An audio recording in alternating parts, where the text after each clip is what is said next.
ड्याङ पर्सि रोप्नलाई हो। पङ्कज कुमार मेहता, यता सुन्दर हराइचा। कति नम्बर हो यो? यता हजुरको चाहिँ तरकारी खेती किसान होइन? यहाँ के लाउनुहुन्छ? फर्सी मात्रै हो अहिले सुरुमा, अनि फर्सीसँग अरू केही लाउनुहुन्न? राम्रो बनाउनु भयो त, चिटिक्कको बनाउनु भयो चाहिँ, नापेर बनाएको जस्तै बनाउनु हुँदो रहेछ हजुरले ट्याक्कै।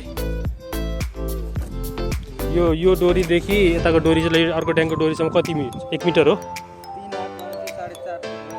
4.5 फिट। यो एउटा ड्याङदेखि अर्को ड्याङको बिचको दूरी भनेको 4.5 फिट भयो।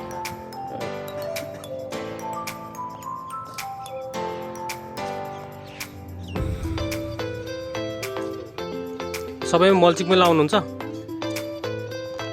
अनि यहाँ मल हाल्नुभयो कि हाल्नु भएन ड्याङमा? अहिले सुरुमा मल हाल्नुहुन्न?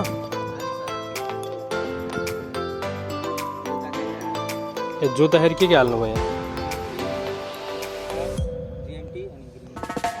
GMT भन्नाले